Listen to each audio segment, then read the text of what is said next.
Hi there, this is Good Morning Transfers. 2 days to go now. Could we see Jadon Sancho go to Chelsea and Raheem Sterling going in the opposite direction to Manchester United? It would be a remarkable move, but will it happen? Coming up on today's show, we'll have the latest on Chelsea's search for a number 9. Liverpool are expected to make a move for Federico Chiesa, and Mark Guehi played once again for Crystal Palace. Will he stay at the club?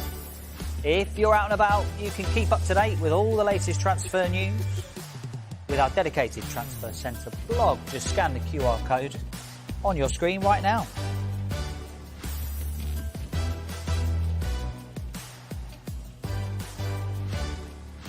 We're here. Very good morning to you at home. We also have Dan Bardell with us, Dan Khan and Nabeed Haroon. Great to see you all. We start with what could be an incredible transfer involving Jadon Sancho and Raheem Sterling. Both Chelsea and Manchester United are in talks over 2 separate deals for the players.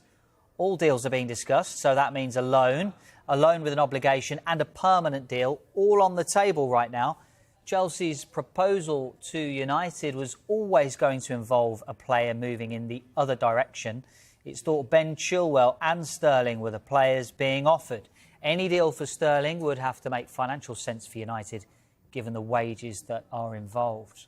So once again, we are heading towards a deadline day and talking about Jadon Sancho. If this happens, and when I say if this happens, it's Sancho to Chelsea, Sterling to Manchester United. Does it solve a problem that both sides have got right now? Can I shock you, Dave? I Go on. like this for all parties, so both players, both clubs. I think this makes complete sense. I think you've got 2 players at their respective clubs that aren't in matchday squads at the moment. They're not going to get picked, and probably not going to get picked in the near future. Sancho to Chelsea, I think he's a good fit within the makeup of their squad in terms of the age profile of the players that Chelsea have been getting in over the past few windows. Obviously gets him back to London as well. I think Sancho, at this point, you were kind of touching on it the other day, this next move is massive for him. He needs to go somewhere and settle. I feel like Chelsea would be a better environment for him than Manchester United at the moment, given everything that's happened at Manchester United.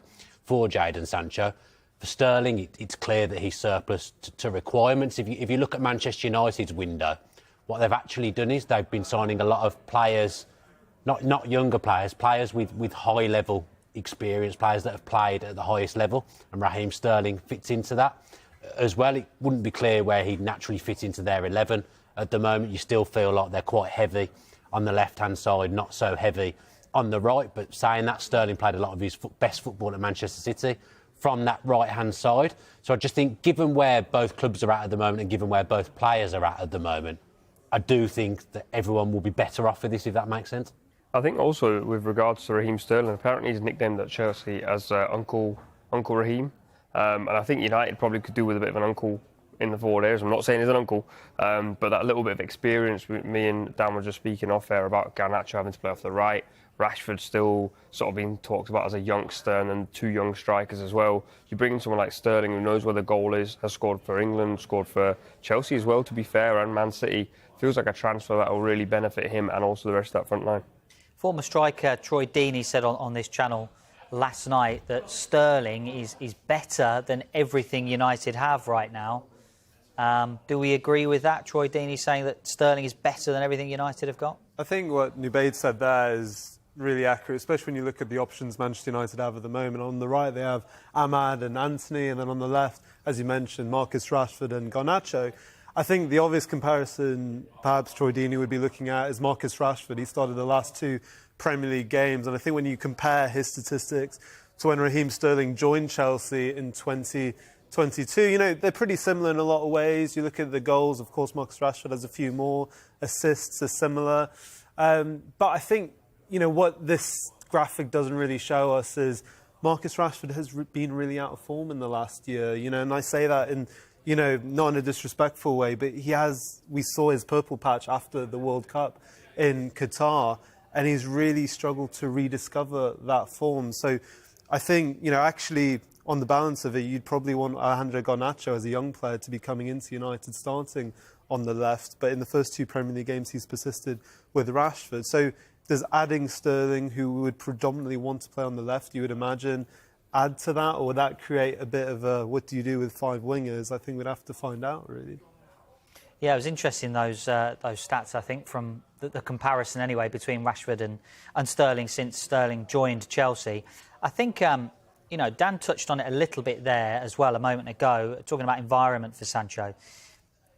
It feels like it's over for Sancho at United right now. What type of environment do we think that Sancho needs to thrive? I think it's really difficult to tell, to be honest, because he goes to Borussia Dortmund, a club where he really thrived, where he sort of made his name, and I thought that environment was perfect for him. So in my mind, I actually thought that would be his eventual destination. Obviously, then Ten Hag mentioned that they've patched up. I don't know how true that was, looking at the evidence now.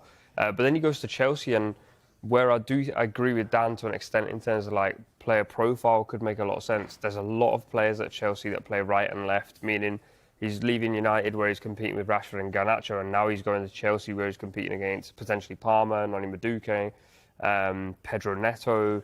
They've got a lot of wide forwards and generally just a lot of forwards. But I think in terms of environment, if Enzo Maresca wants a player, he tends to treat them quite well. Players tend to speak very highly of him, so that might work in his favour.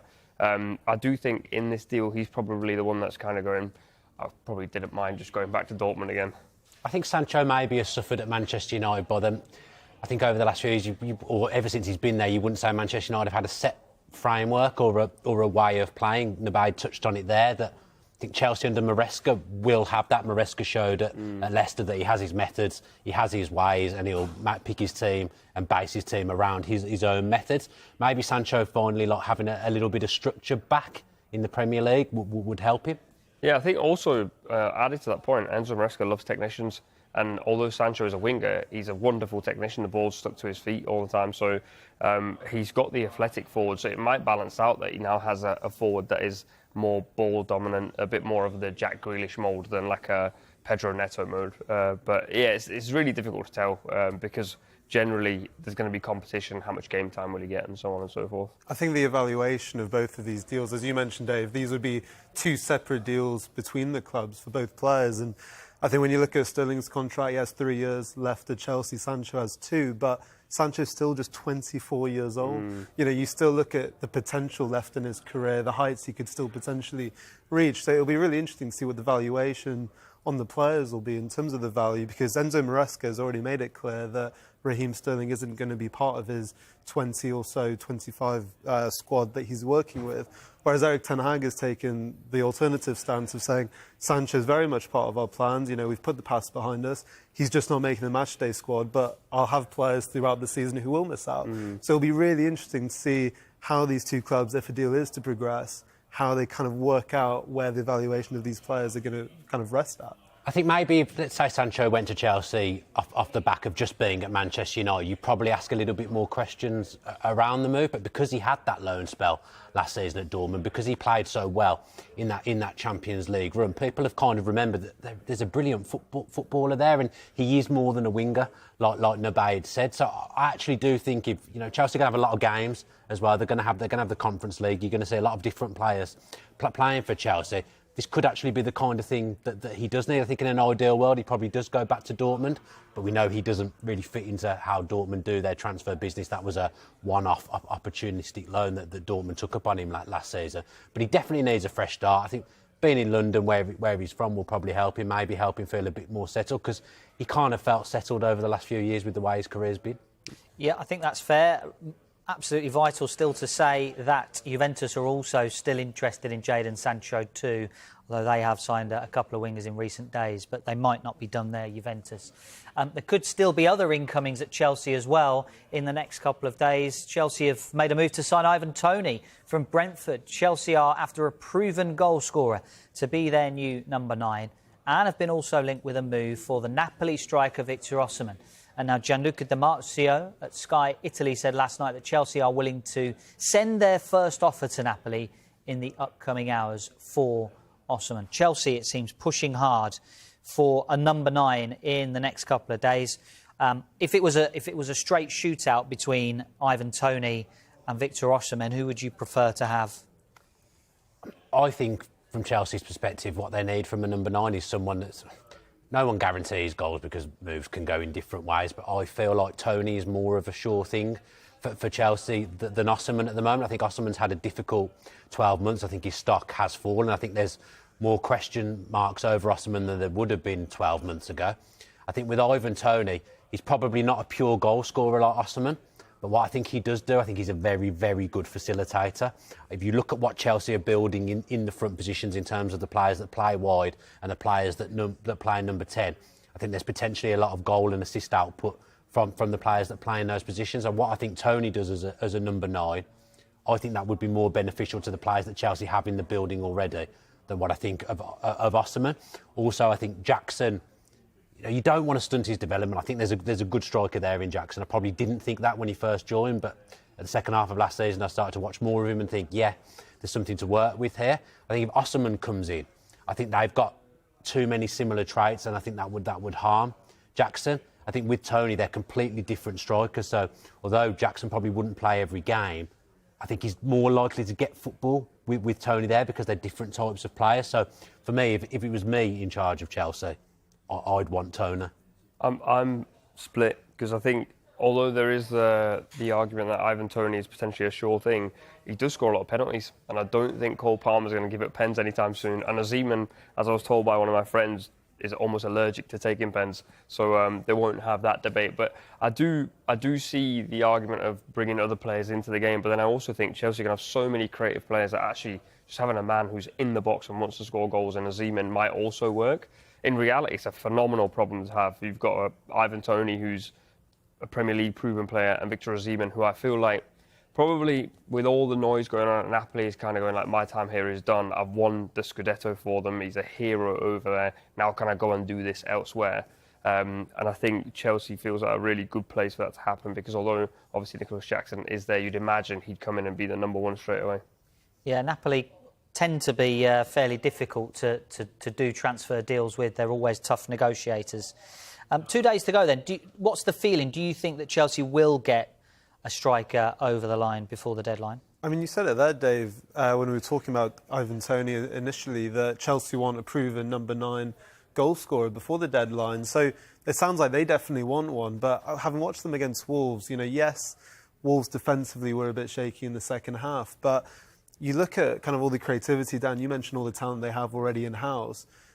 I think we have to also strip it back to what are the expectations for Chelsea this season. It will be a Champions League spot, I think, would be successful for them. You look at the squad they have, you would think that the talent in that squad can definitely do that. I look at the 4 that ended that game, João Felix, Pedro Neto, Cole Palmer and Noni Madueke. I mean, that front 4 is going to trouble quite a lot of defences this season. Now, whether Nicholas Jackson and Felix score the goals themselves, we'll see. But there's definitely enough goals, I think, in that team to challenge for top 4 and, to play some really interesting football. And I agree with you, Dan, in terms of I don't want to see Nicholas Jackson's development stunned because I think there's definitely a player there. He's only 23 years old. And I think between him and Felix playing perhaps a false 9, they definitely have enough options there.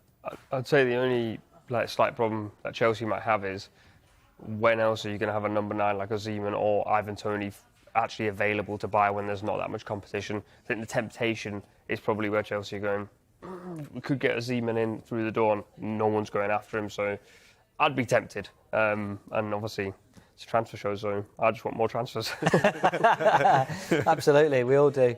It is going to be a very busy 24 hours at Manchester United. They agreed a deal worth just over £50 million for the PSG midfielder Manuel Ugarte. He's expected to have a medical very soon.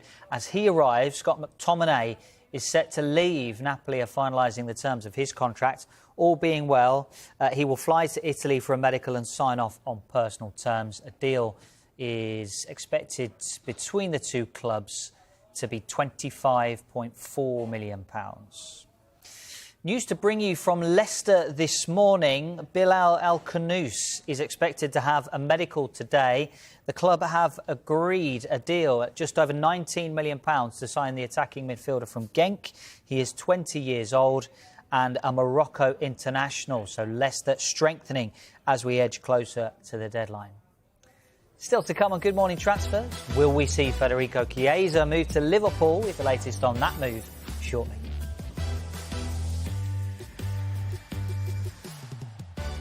In transfers, Liverpool are expected to make contact with Juventus over a deal for Federico Chiesa.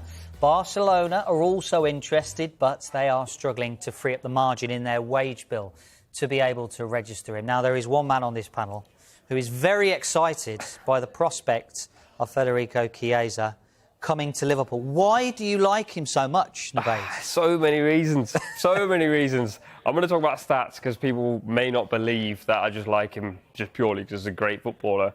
And I think when I get back to the desk, Dan Bardell's ready to absolutely get after me. But let's look at the stats first.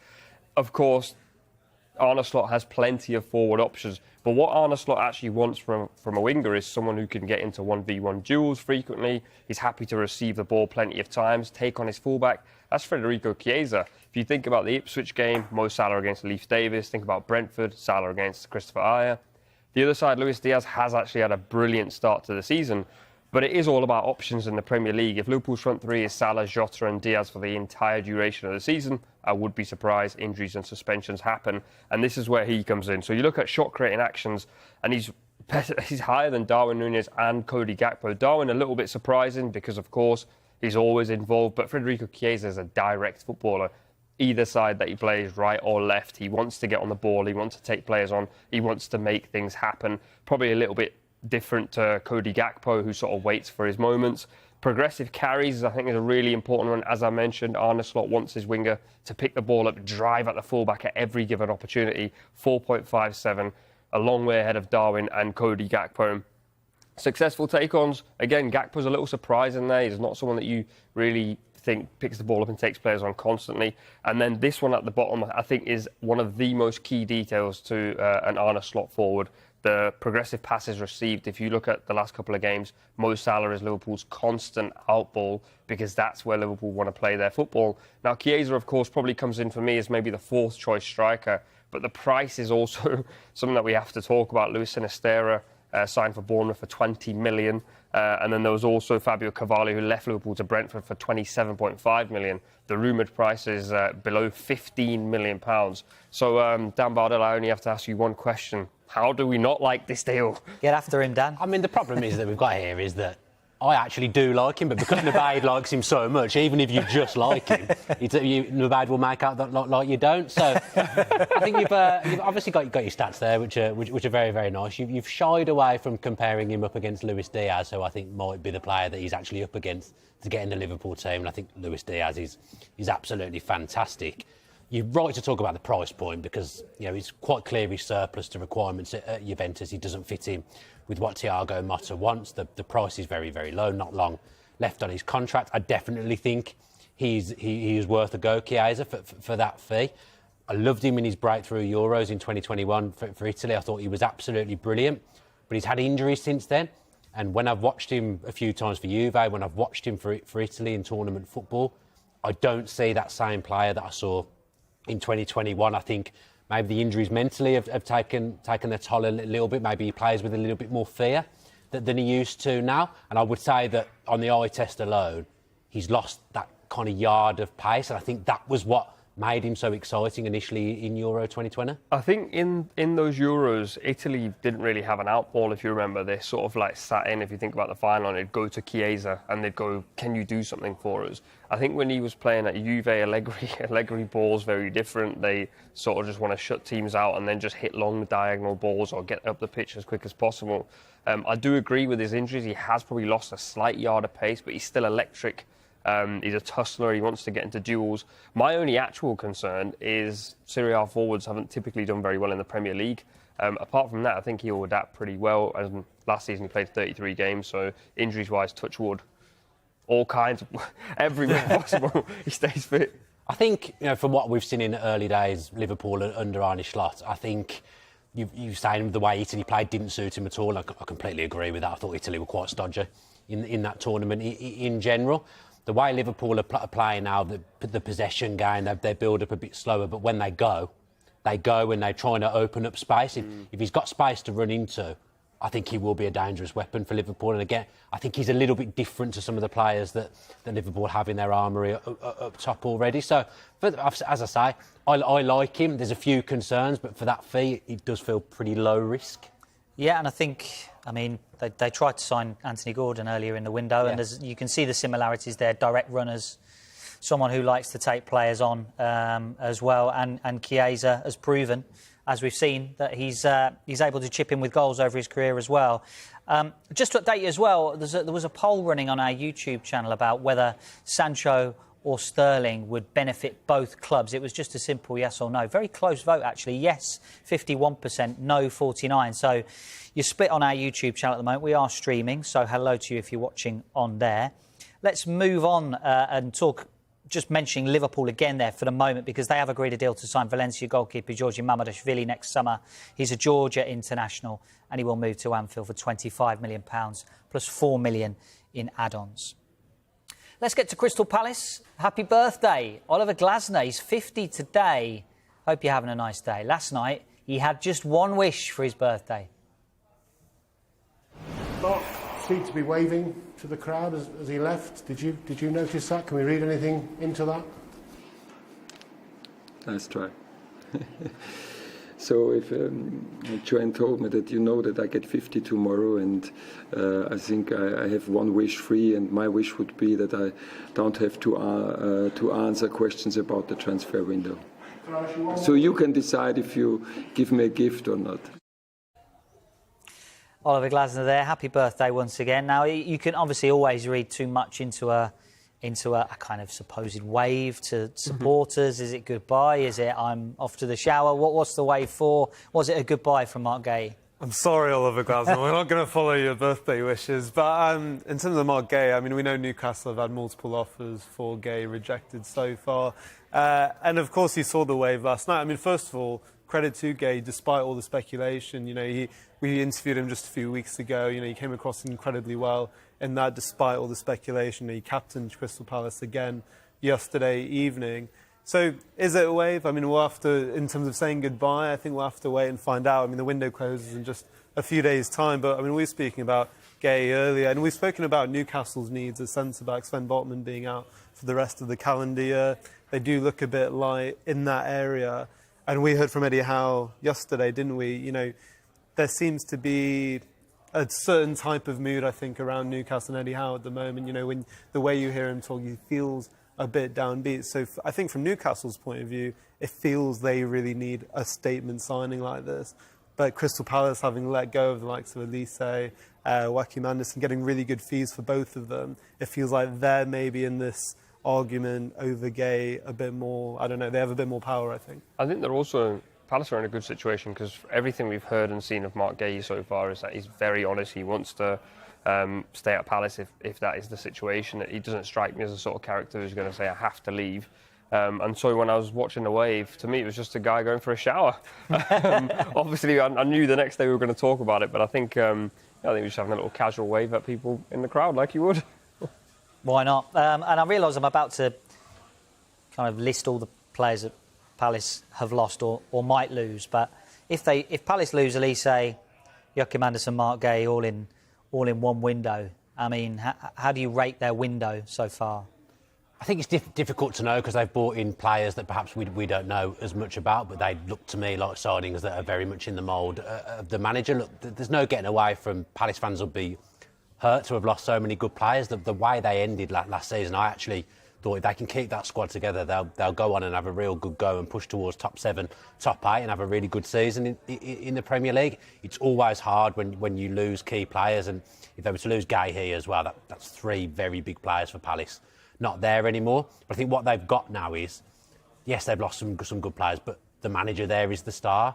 I think already he's built up so much goodwill amongst the Crystal Palace fans. I think there'll be an element of trust there at Selhurst Park now that he showed last season that he can be given a group and kind of coach them out of the trouble that they were in, and actually got them probably punching above their weight in the end by good coaching. I see that he'll be able to do that at Palace again, but I think if Guehi was to go, I think there'd be some more incomings coming into Crystal Palace, and maybe that big fee would give him even more flexibility. Yeah, transfer news from Wolves. They have agreed a deal worth around £300,000 for the St Mirren winger Ethan Sunderland. He will have a medical today. Still to come, it's been a sensational window at Brighton. They've spent around £192 million. We'll assess their business and the huge disappointment for Matt O'Reilly, who was injured on his debut last night. Stay with us. Breaking news here on Good Morning Transfers. Manuel Ugarte is in the UK now and will have a medical today ahead of his move to Manchester United from PSG. The fee is worth £50.5 million. That includes add-ons. And the knock-on for that deal is Scott McTominay, who will fly to Italy today for a medical with Napoli. All aspects of the deal, including exit terms from Manchester United and contractual details, are now agreed. The fee is £25.3 million, including add-ons for that. How will United supporters remember Scott McTominay? I think very fondly. I think, Scott McTominay, having come through the youth system, he was actually initially a striker coming through the reserve system and then gradually moved back. And, under the various managers at Manchester United, he's played as a number 6, he's played as a number 10, and he's really filled in where United have needed him to do so. And I think last season we saw, how many important goals he scored for the club. And he gave, United fans one of their favourite moments against Manchester City, a week before COVID struck, that goal against City from the halfway line, chipping Edison. One thing I would say just about Manchester United in terms of this sale, I think the fee is extremely good for McTominay when you look at around £25 million, and that sale now takes them north of £70 million in terms of total sales this window, which, can you believe it, in the last decade is their second highest window in terms of sales. So I think you have to commend, the new United structure with everyone who's there now in terms of Dan Ashworth and his new look team, because I think this has been a very different window in terms of sales for United. And I think when you look at what they've done so far, it has been really impressive. OK, a bit more breaking news to bring you as well regarding Celtic. They have signed 20-year-old Barcelona left-back Alex Val on a season-long loan. That's subject to international clearance. Celtic manager Brendan Rodgers has been speaking this morning as well. He said that we're delighted to have landed Alex on this season-long loan as we continue to strengthen the squad for the season ahead. His footballing style will complement our attacking play as well as giving us more options in our back line. So, breaking news there. Celtic signing 20-year-old Barcelona left-back Alex Val on a season-long loan. That's subject to international clearance. To Brighton now, where Matt O'Reilly's debut lasted just 6 minutes after he went off injured following a tackle from Crawley Town's Jay Williams. Brighton won the game 4-0. Manager Fabian Hürzeler, as you might expect, said the result was overshadowed by that poor challenge. Ridiculous foul. It has nothing to do with football, if we have to be honest. Also, with this situation, I think it changed a little bit the game, because afterwards it's getting very emotional during this game, but I hope it's not so bad. It's very tough to deal with it, to be honest, but it's maybe part of football, but it shouldn't be part of a football. Fouls like this where you try to injure the players, I think it's not the way we should behave on the pitch. Before the game we saw Ferdy unveiled by the club. How happy are you to have got that deal done?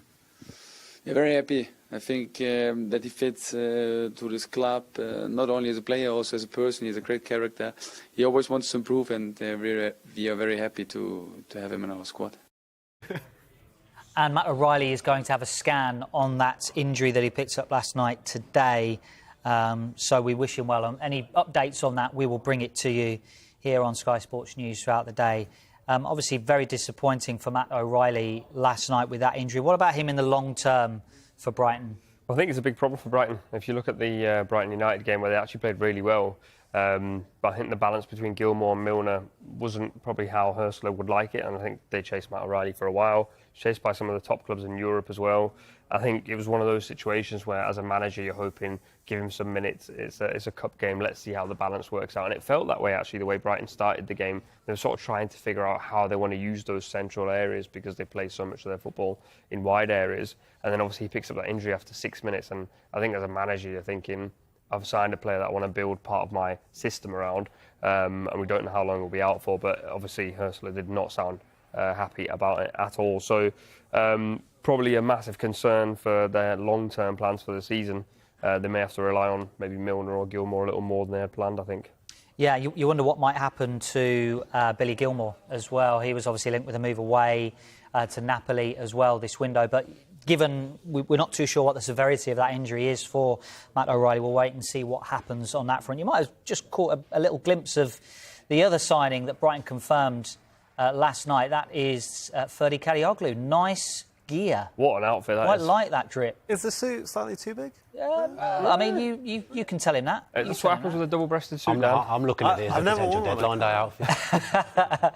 He's 24 years old. He signed a 4-year deal at the Amex. The fee is £25 million, and he's got himself a selfie on the pitch as well. Great to see. What do you think he's going to bring to Brighton?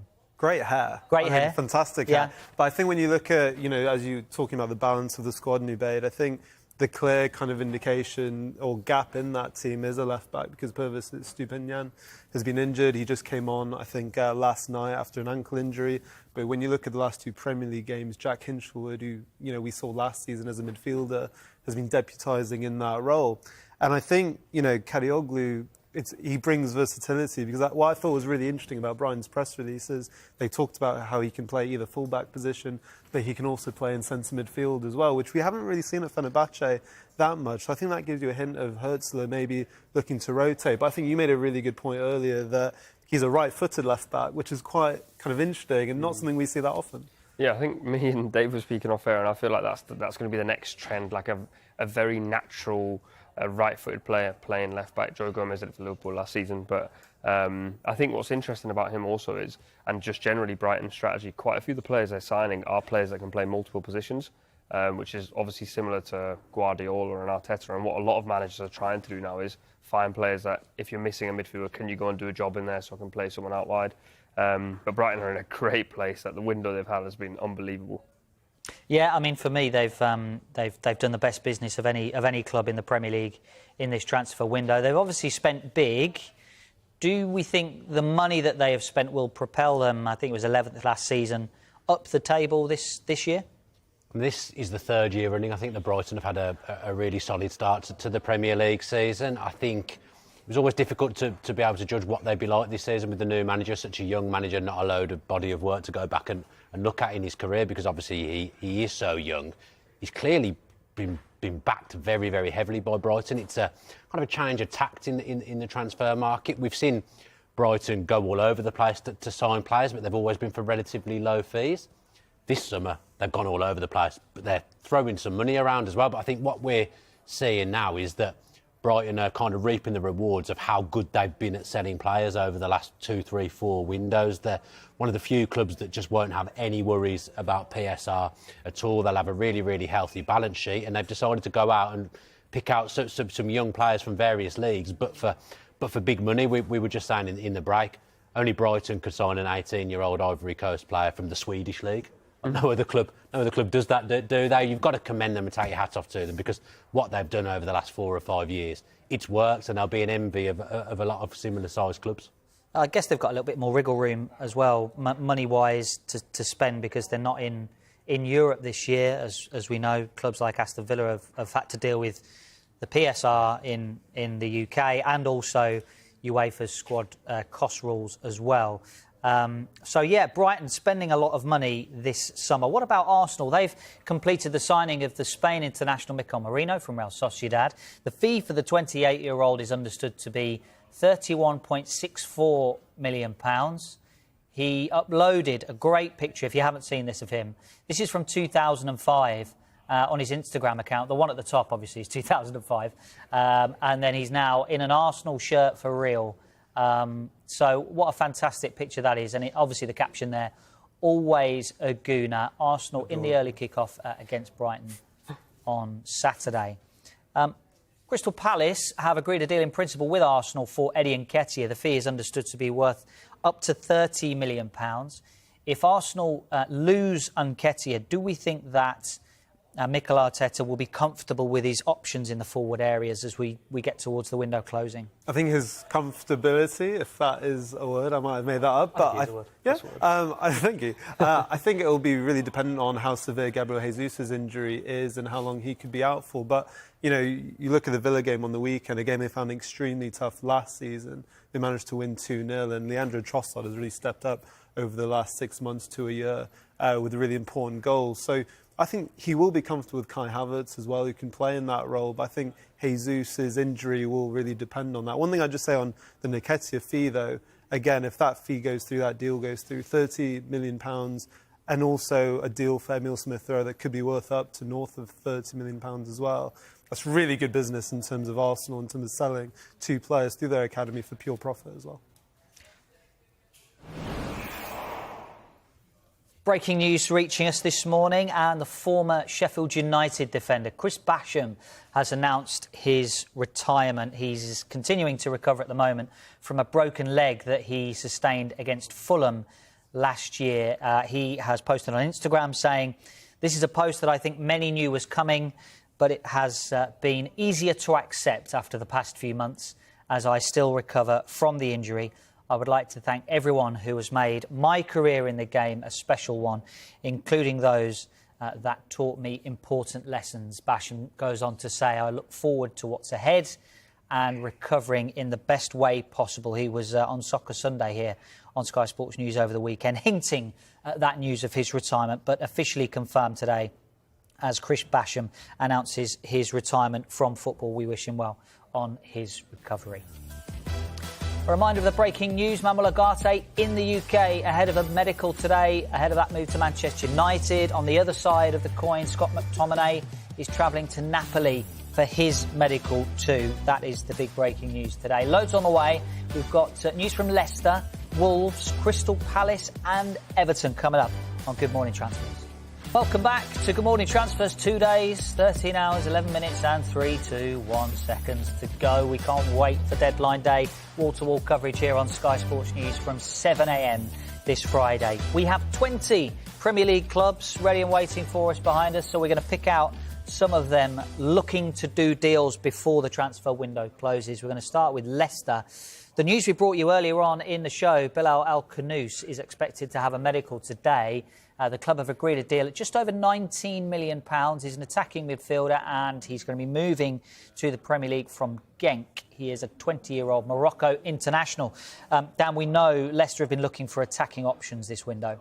Yeah, absolutely. And, you know, having spoken to Steve Cooper quite a lot over the last few weeks, spoke to him on Saturday after the Fulham game as well, I think there has been perhaps a little bit of frustration that they haven't been able to get more signings through the window so far. You know, they felt that they've been close to quite a few, but they just haven't happened for whatever reasons. I think, you know, Khanous at 20 years old, you know, they definitely needed another number 10. You know, Facundo Buonanotte on loan from Brighton has had a good start to his Leicester career, but I think we saw against Fulham, they're going to need a bit more rotation in that position. So, you know, hopefully he's a bit bigger in terms of stature than a Buonanotte, so perhaps that'll help a bit more with physicality. But we also know Leicester really desperate and looking for a number 9 as well, and they only have a few days to really cement that, because that's probably where there's still gaps for Steve Cooper. OK, Wolves, bottom right of the video wall behind us, they're close to agreeing a deal with Crystal Palace for goalkeeper Sam Johnstone. They've also agreed a deal, as we mentioned earlier, worth around £300,000 for the St Mirren winger Ethan Sutherland. He most definitely one for the future from their perspective. He's going to have a medical today. Seems like Wolves have turned to Johnstone over potentially Ramsdale at Arsenal. Does he fit Johnstone with what Gary O'Neill's trying to do there? I think Johnston's an upgrade on what they have in goal at the moment. It appears that the Ramsdale deal looked like it's getting that little bit too expensive for Wolves, perhaps by getting in a goalkeeper who isn't going to cost as much, but I would say he's probably the same level as Ramsdale in terms of ability. That frees up money to improve other areas of the Wolves squad, which I think Gary O'Neill would be keen to do at the moment, because I think they're a bit short. Sam Johnston's worked with the goalkeeping coach at Wolves, Neil Cutler, before.